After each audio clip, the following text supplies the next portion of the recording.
Assalamualaikum warahmatullahi wabarakatuh.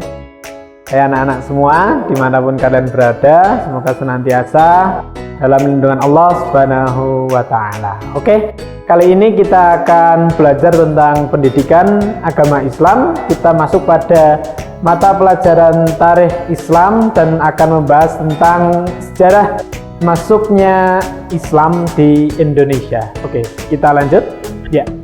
Di situ ada beberapa agenda pembahasan kita. Yang pertama adalah kronologi sejarah. Kita menguak kronologi dari segi waktu, alur, dan juga penyebarnya. Kemudian yang kedua, tata cara penyebaran Islam, di mana waktu itu kita mungkin mengetahui bahwa Indonesia itu mayoritas beragama Hindu. Maka bagaimana tata caranya nanti kita akan membahas. Kemudian yang ketiga ada bukti sejarah. Ada beberapa prasasti yang bisa dilihat, bisa dijadikan sebagai dasar penentuan kapan masuknya Islam ke Indonesia. Lalu yang keempat atau yang terakhir, peran Wali Songo, peran penting para Wali Songo dalam mengawal atau penyebaran Islam di Indonesia ini. Oke, kita lanjutkan.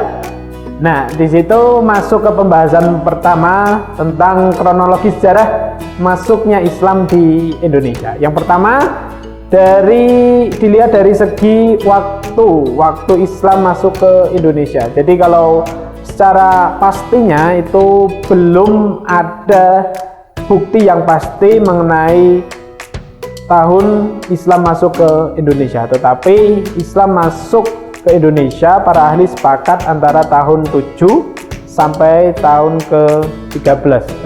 Saya ulangi, antara tahun abad ke-7 sampai abad ke-13 Masehi.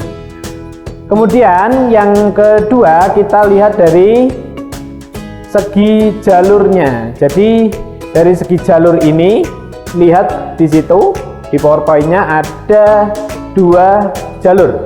Yang pertama dari jalur utara, kemudian yang kedua ada dari jalur selatan. Nah, ini nanti bisa kita bahas selanjutnya, tapi kita selesaikan dulu yang ketiga, yaitu tentang tata cara penyebarannya atau orang yang menyebar Islam di Indonesia ini. Jadi ada dua pendapat. Yang pertama, bahwa Islam dibawa ke Indonesia oleh para pedagang dari Arab, baik itu dari Madinah maupun dari Mekah.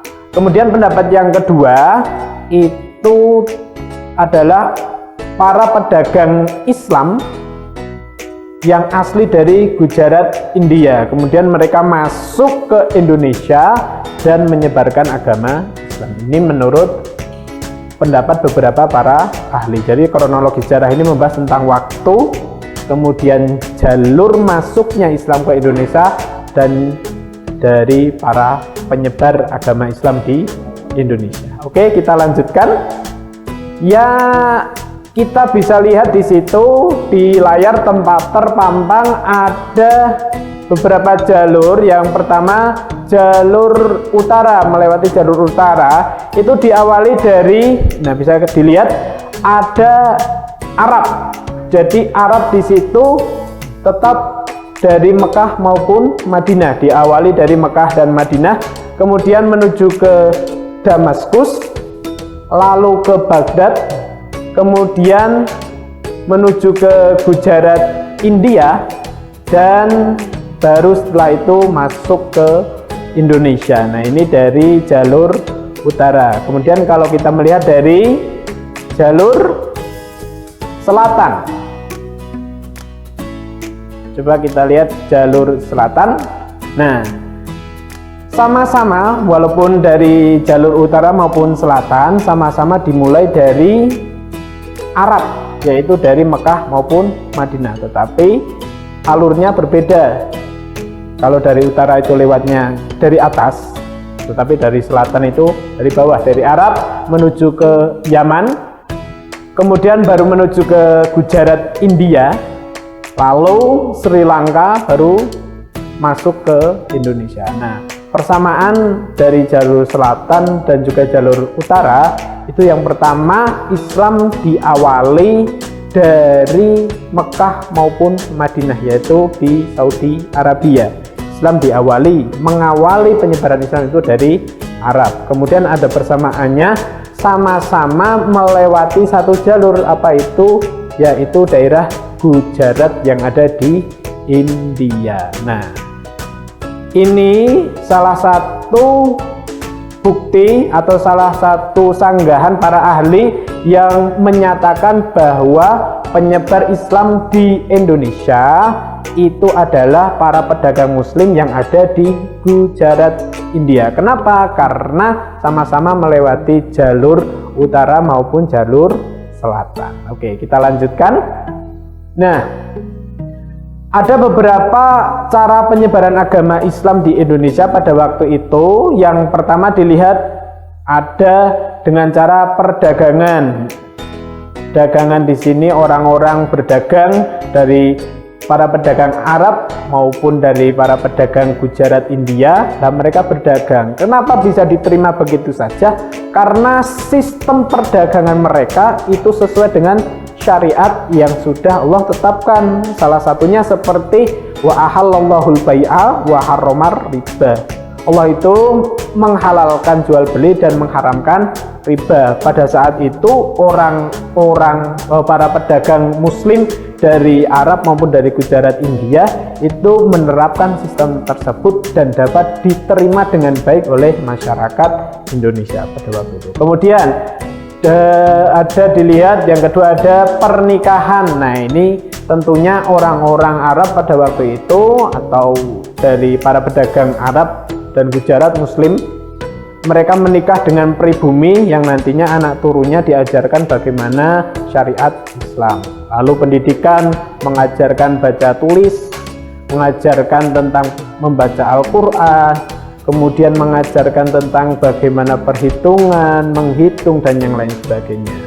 Kemudian dari kesenian, dilihat ada kesenian Jawa, ada wayang kulit. Nah, di situ diselipkan ada cerita-cerita Islam, mencoba para wali, orang-orang yang membawa Islam, mencoba berdakwah menggunakan kesenian asli lokal Indonesia, salah satunya dengan kesenian wayang kulit. Yang terakhir yaitu dari segi politik. Nah, ini politik di sini bukan seperti pemilihan presiden 2019 kemarin ya, antara Prabowo, Jokowi, kemudian ada muncul lagu gini-gini, enggak. Tetapi penyebaran melalui segi politik ini adalah kesultanan, monarki dengan sistem monarki, kerajaan yang mana sistemnya ini ternyata dapat diterima dengan baik oleh masyarakat Indonesia secara umumnya. Sistemnya dengan apa? Dengan cara tetap memimpin dengan kebaikan, memimpin sesuai dengan contoh Nabi Muhammad SAW, tidak menyengsarakan rakyatnya, tetap berkhidmat, tetap memimpin dengan baik. Oke, kita lanjutkan. Nah, ada beberapa bukti. Nah, ini kita masuk ke bukti sejarah masuknya Islam di Indonesia. Nah, ini kalian bisa lihat di situ ada yang pertama ada makom. Jadi makomnya di Gresik ada makam Fatimah. Kemudian di Aceh itu ada makam Malik. Nah, di situ kenapa bisa dijadikan bukti? Karena prasasti khat yang tertulis di makam tersebut menunjukkan bahwa prasasti ini adalah salah satu peninggalan dari Islam di zaman dahulu. Kemudian yang kedua ada ragam hias khat, baik itu tertulis di prasasti, bebatuan, dan yang lain sebagainya. Kemudian ada bangunan, di situ ada masjid dan juga ada keraton. Nah, keraton ini membuktikan salah satu contoh penyebaran agama Islam melalui sistem politik. Nah, di keraton ini kemudian para pendahulu kita mencoba menata suatu daerah itu dengan sistem keislaman. Tentunya juga yang nasionalis dan juga religius. Nah, yang pertama nasionalisnya dilihat biasanya dalam tatanan suatu kota, khususnya di Jawa, itu kalau kita lihat ketika ada alun-alun sebagai pusat kota atau sebagai pusat daerah, di situ ada masjid sebagai pusat religius. Kemudian ada pusat pemerintahan, itu sebagai sistem kepemerintahan, itu ditaruh di pusat kota atau alun-alun itu. Kemudian kalau kita lihat ada di dekatnya itu ada sekolah sebagai pusat edukasi pendidikan. Lalu ada juga yang di dekatnya pasar sebagai lumbung perekonomian. Nah, kemudian kita bisa lanjutkan kembali. Nah, ini kita masuk ke beberapa peran para Wali Songo dalam penyebaran Islam di Indonesia. Kalian bisa lihat di situ ada Sunan Gresik, Sunan Ampel, Sunan Bonang, Sunan Derajat, dan juga Sunan Giri. Coba kita lihat di Sunan Gresik. Beliau dikenal dengan Maulana Malik Ibrahim. Beliau melakukan dakwah dalam syiar Islam dengan membangun masjid dan juga pondok pesantren. Nah, ternyata anak-anak sekalian, pondok pesantren itu yang mengawali adalah para wali songo. Jadi ketika pondok pesantren itu tidak bisa dipisahkan dari agama Islam. Kalau sekarang lebih kerennya lagi, bahasanya bukan pondok pesantren tapi boarding school. Nah, nanti anak-anak bisa ketika mau melanjutkan ke jenjang berikutnya, ya mau masuk ke boarding school atau pondok pesantren itu bisa. Salah satunya untuk estafet kepemimpinan ke dakwah syiar agama Islam. Oke, kita lanjutkan.